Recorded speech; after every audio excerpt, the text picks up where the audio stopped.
Que les bénédictions soient, bonjour, bonsoir, chers à toutes, chers tous. Bienvenue dans cette nouvelle capsule. Heureux de vous retrouver. Aujourd'hui, nous allons parler du code entité des 4 éléments. Le code entité des 4 éléments. Comme vous le savez, on m'appelle Sri Euseb Avandino. Je suis instructeur spirituel, métaphysicien. Je suis dignitaire authentique de la tradition hermétique. Alors, aujourd'hui, nous allons entrer dans une science cachée. Une science ancienne, oui, ancienne comme le monde, pour vous présenter un nouvel aspect de la connaissance authentique. Il s'agit de la science de la magie domestique. Ce que nous appelons la magie domestique fait partie des sciences, des 7 sciences de la connaissance isiaque.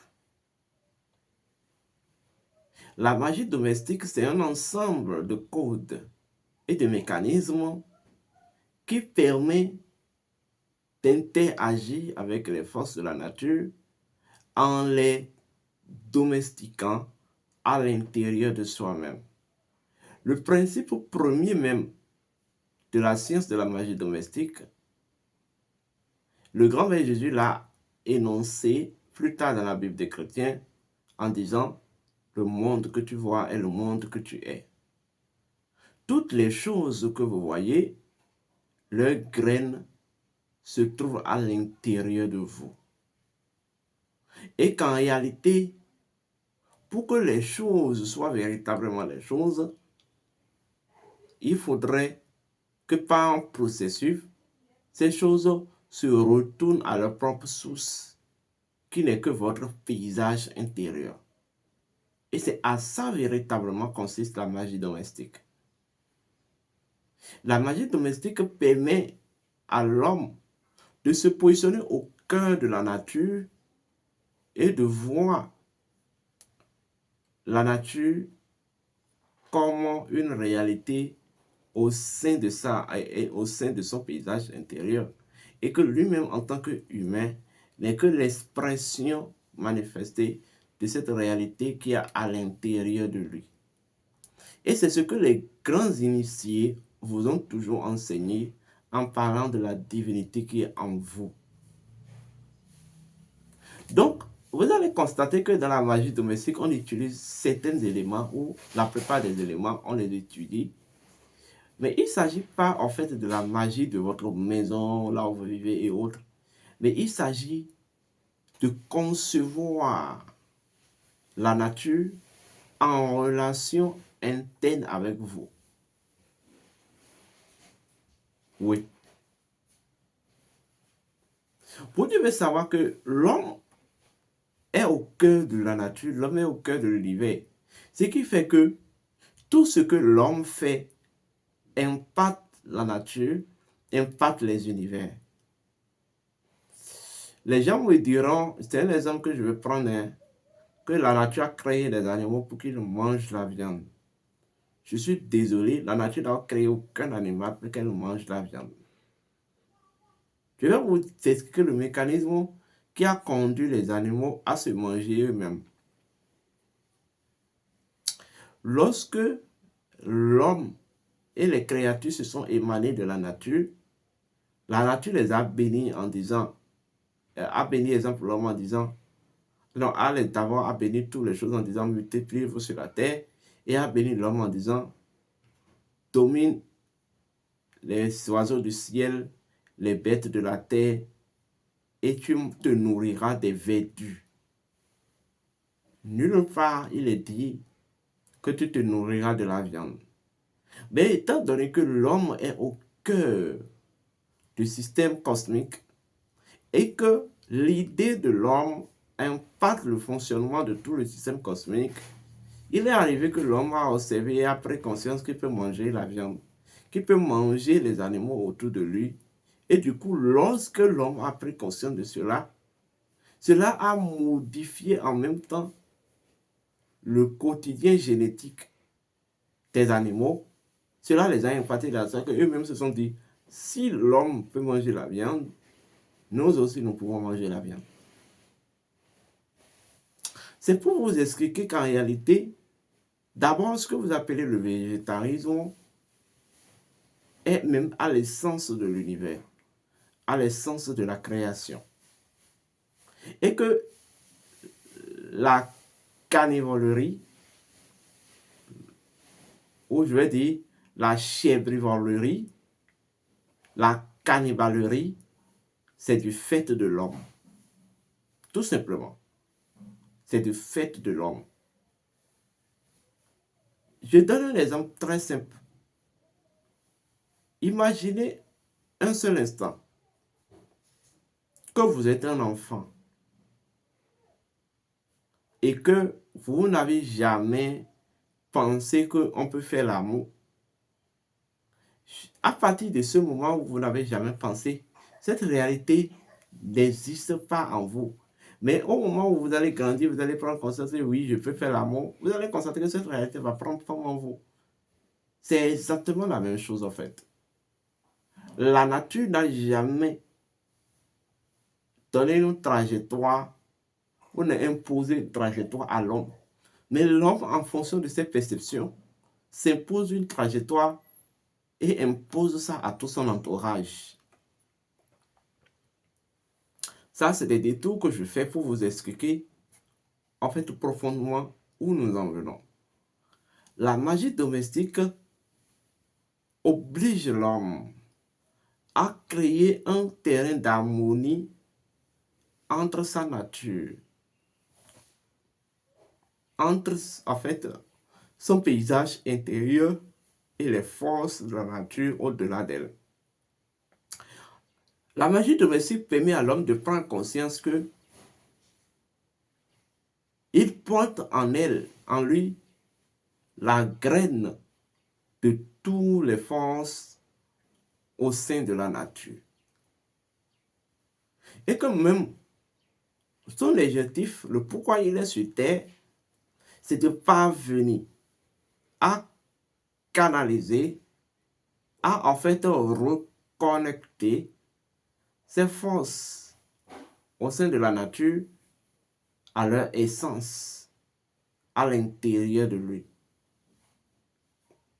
Voilà. Donc, au sein de la nature, il existe ce que nous appelons les 4 éléments. Vous me comprenez? Mais les 4 éléments ne sont que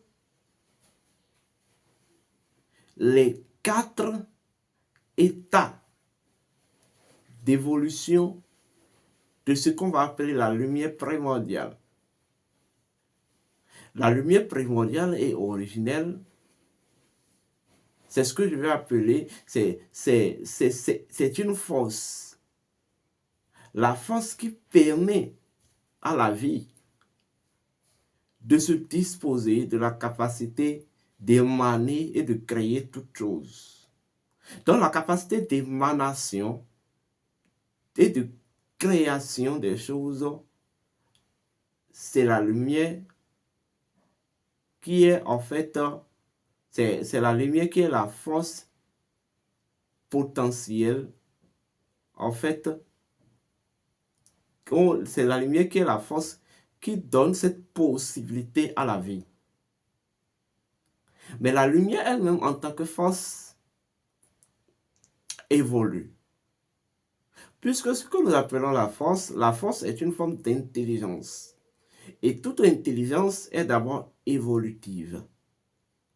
Vous voyez, toute intelligence est évolutive. Donc, lorsque nous prenons la lumière est évolutive. Et dans son évolution, en fait, elle a séquencé son évolution en 4 étapes. Et c'est ces 4 étapes que nous allons appeler les 4 éléments. Mais avant les 4 étapes, qui ne sont que les... Il y a une étape qu'on appelle l'étape de transition. Et cette étape de transition de l'évolution de la lumière, c'est ça qu'on appelle l'akasha. C'est ça qui va permettre à la lumière, c'est ça qui va constituer même ce que je vais appeler la mémoire de la lumière. L'akasha, c'est la mémoire de la lumière. C'est là, toute l'instance capacitaire de la lumière. Et c'est grâce à l'akasha que la lumière maintenant peut évoluer, peut séquencer son propre évolution. Et le premier état de l'évolution de la lumière, vous voyez, après l'exercice de son instance capacitaire, c'est le feu. Et le feu, c'est ce qu'on appelle l'expression de la lumière. Après, nous avons l'eau. L'eau, c'est ce qu'on va appeler la consécration ou en fait la maturation de la lumière. Vous me comprenez? Nous avons l'air. L'air, c'est ce que je vais appeler la projection de la lumière. Et nous avons enfin la terre. La terre, c'est ce qu'on va appeler, la terre, c'est l'activité de la lumière. Donc je répète, la lumière de vie, en tant que force, en tant qu'une intelligence propre, doit évoluer parce qu'elle est dans tout ce qui est transcendant évolue normalement. Donc, dans son évolution est séquencée en 4 étapes. Les 4 étapes proviennent d'une étape mère qui constitue l'étape matrice qu'on va appeler l'akasha, qui est en quelque sorte l'instance capacitaire de la lumière. Donc la première étape, c'est le feu. Et le feu, c'est la lumière qui s'exprime. Et nous avons l'eau. L'eau, c'est la lumière qui mûrit. Nous avons l'air. L'air, c'est la lumière qui se projette. Et nous avons la terre. La terre, c'est la lumière qui est active. La lumière qui interagit. Donc, étant donné que l'homme est un microcosme dans le macrocosme, et un macrocosme ou un microcosme qui porte le macrocosme, l'homme est constitué aussi de la lumière de vie. Et c'est la lumière de vie qu'on appelle la lumière incréée dans l'architecture humaine. C'est ça que vous allez appeler l'esprit humain. Donc cette lumière incréée va générer ce que nous allons appeler l'âme. Vous voyez? L'âme qui n'est que la contrepartie, ou qui n'est que la face dynamique, ou bien oui, la face capacité de l'esprit. Et ça, si vous me voyez. Et au sein de l'âme, va permettre maintenant à la lumière de véritablement vivre son évolution en lui donnant la possibilité de générer sa trajectoire d'évolution. Et c'est sa trajectoire de l'évolution qu'on va appeler les 4 éléments, mais synthétisée par une dimension de l'homme qu'on va appeler le K, ou l'énergie vitale. Vous voyez? Donc, les éléments de la nature, les 4 éléments constituent la texture de l'univers et constituent la trajectoire que la lumière suit dans l'expérience de son propre évolution. Je ne sais pas si vous me comprenez. Et chaque élément étant à l'image et à la ressemblance de sa source qu'est l'akasha, qu'est la mémoire de la lumière, chaque élément dispose de son principe premier, dispose, oui, de sa propre divinité. Chaque élément est une intelligence.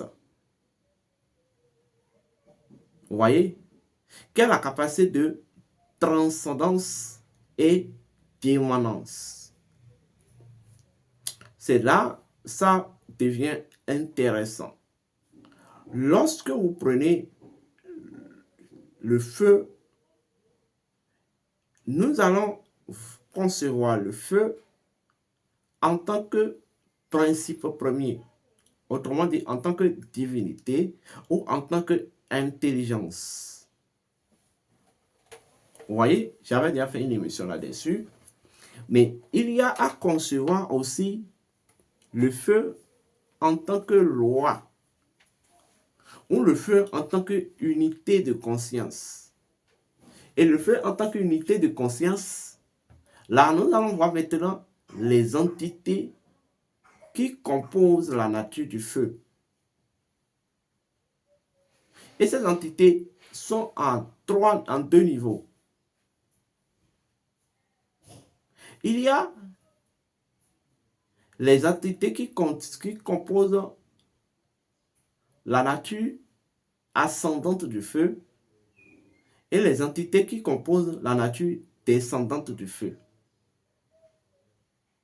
Les entités qui composent la nature ascendante du feu, c'est ça que les gens vont appeler des anges associés au feu. Mais la nature, les entités qui composent la nature descendante du feu, c'est ça que les gens vont appeler plus tard les démons. Vous voyez? Qui composent la nature du feu. Donc, en fait, chaque élément est une intelligence. Donc, dispose de sa source magique. C'est ça qu'on va appeler l'élément en tant que divinité. Maintenant, il y a l'élément en tant que unité de conscience. Donc, l'élément en tant qu'unité de conscience, nous allons voir là maintenant les entités ascendantes de la nature de l'élément et les entités descendantes de la nature de l'élément. Vous voyez? En fait, les entités de la nature, les entités ascendantes de la nature de l'élément permettent à l'élément de se multiplier. Vous comprenez? Au moment où les entités de la nature descendantes de l'élément permettent à l'élément de se contenir, c'est-à-dire les entités ascendantes multiplient l'élément, multiplient les fragments de l'élément, mais les entités descendantes permettent à l'élément de se maintenir dans son niveau, de se maintenir dans l'équilibre, ou de se maintenir dans une certaine, en fait, proportion d'équilibre. Vous comprenez? Donc, je vais aller encore plus calmement et plus simplement. Lorsque vous prenez le feu la source magique du feu, c'est ça le soleil. Vous comprenez? La source magique du feu, c'est ça le soleil. Mais le principe premier divinisé du feu, c'est ça la déesse Nut.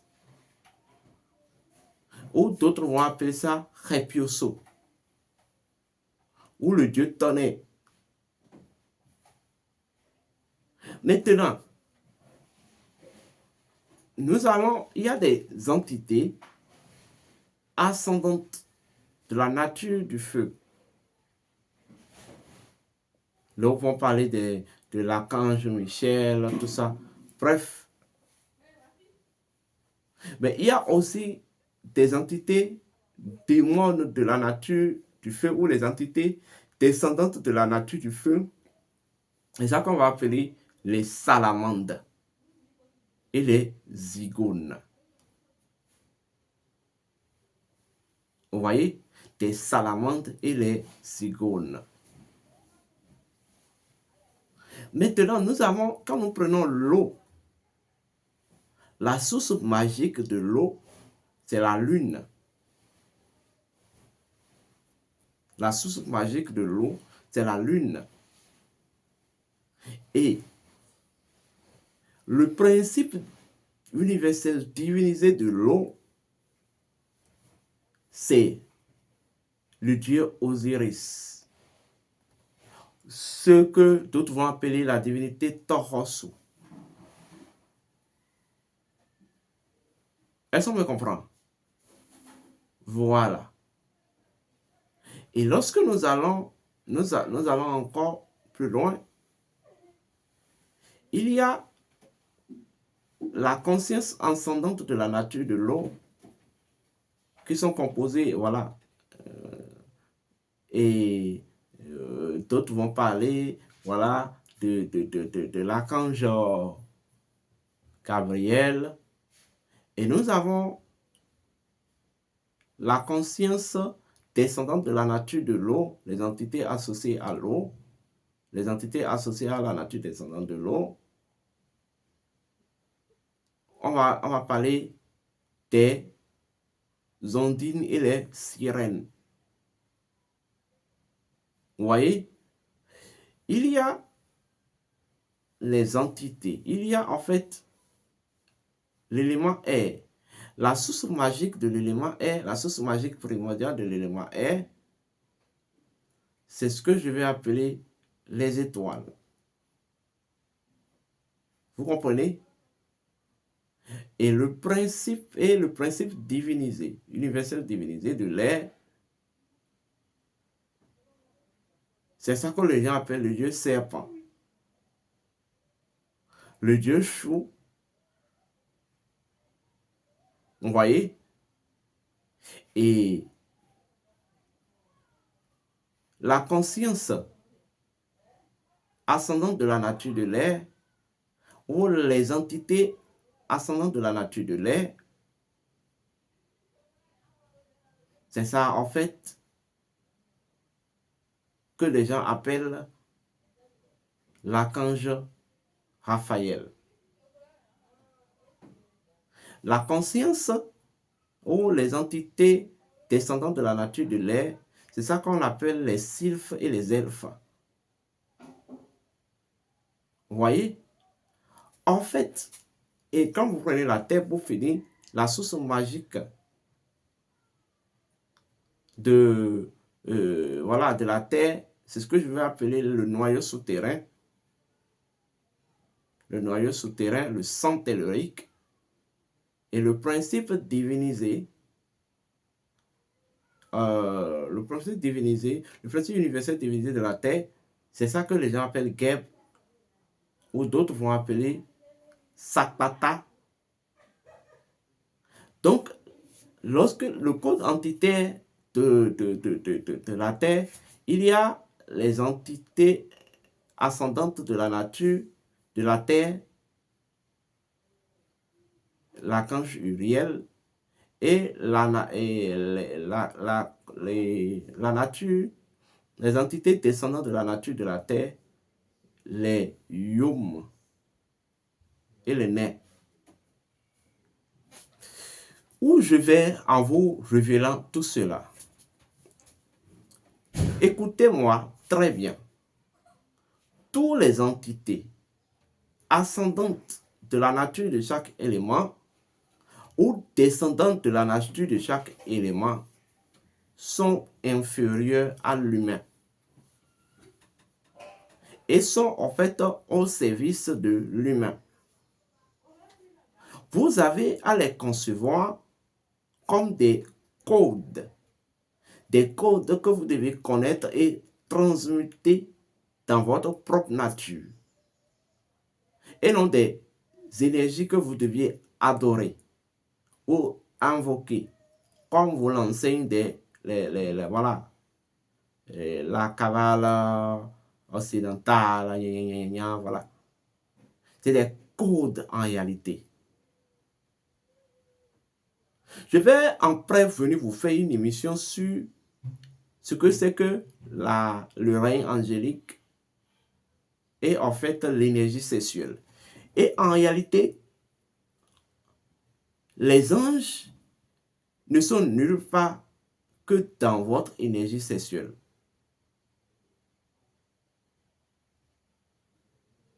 Donc, dans la maîtrise même de la Kundalini, vous êtes obligé de transmuter ces codes de votre énergie sexuelle qu'on appelle les anges.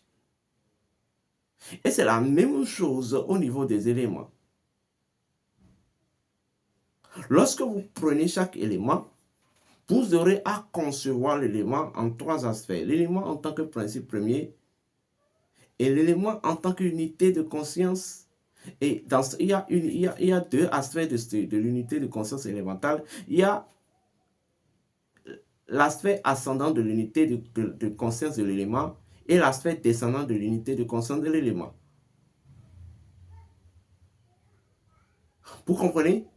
Donc, l'objectif de l'homme, c'est de travailler avec ces codes, claquer ces codes et accéder à l'équilibre élémental, l'équilibre et l'unité élémentale au sein de sa nature.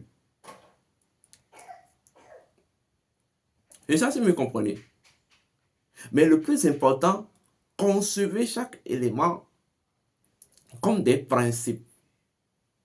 Des principes à connaître, à étudier, à transmuter, à absorber. Des unités de conscience, donc des lois que vous devez transmuter afin de générer des manifestations précises. Donc, je viens de vous révéler que les quatre éléments ne sont que les quatre états de l'évolution de la lumière primordiale. Alors, le rituel du feu sacré permet de repositionner les quatre éléments dans leur code entitaire et afin de le fusionner pour générer ce qu'on va appeler le djed. Mais le djed pour la nature et pour chacun d'entre vous. Donc le feu sacré symbolise même la lumière primordiale. Vous voyez? Qui dispose de sa propre mémoire. Et dans cette mémoire, elle positionne les quatre éléments. Donc grâce aux cérémonies, on les fusionne afin qu'elles créent un certain courant d'équilibre auquel vous pouvez vous connecter pour changer votre propre vie. Et c'est ce que nous allons faire au cours du rituel du feu sacré de cette année. Oui, vous allez invoquer les quatre éléments dans la pure et parfaite lumière, dans la lumière primordiale, que vous allez positionner, fusionner afin de créer un équilibre qui doit constituer maintenant la source de la résolution de vos problèmes. Et tout ceci, c'est dans Nuit d'Osiris 2025. Donc, ceux qui ne se sont pas encore inscrits à la Nuit d'Osiris, c'est le moment pour vous de vous inscrire. L'inscription, comme vous le savez, c'est à 33 000 francs, 52 €, 60 $. Maintenant, si vous êtes à l'extérieur du Bénin, c'est toujours le même montant avec des rituels que vous aurez à faire. Maintenant, au cas où vous n'aurez pas la possibilité de faire les rituels, alors vous aurez à payer 41 000 francs. Ça va faire 61 €, 110 $. Et avec une photo complète de vous, on aura fait les rituels transférés dans votre énergie. Mais vous aurez toutes les formations, les mini-formations et tout. La nuit d'Osiris de cette année est riche de connaissances. Vous allez découvrir beaucoup de pratiques, beaucoup de principes, beaucoup de mini-formations. Les mini-formations ont déjà commencé depuis le dimanche passé. Nous avons la deuxième mini-formation le dimanche prochain, le dimanche 16. Ainsi de suite, jusqu'au 24 qu'aura lieu la nuit d'Osiris proprement dite. Donc, si vous avez envie de vous inscrire, faites-le au 00229 01 66 26 34 56 00229 01 68 53 96 60 00229 01 66 26 34 56 00229 01 68 53 96 60 00229 01 66 26 34 56 00229 01 68 53 96 60. Et pour boucler votre inscription, vous devez envoyer un don en nature ou en numéraire au temple qu'on constitue les dons que nous aurons à faire aux enfants démunis ou aux personnes vulnérables, aux personnes de conditions pas trop, et les conditions socialement faibles le 25 décembre. Parce que comme je vous l'ai révélé, la meilleure manière de fêter aussi la Noël, c'est de faire des dons. Donc, préparez-vous aussi pour ça. D'ici là, portez-vous bien et que les bénédictions soient.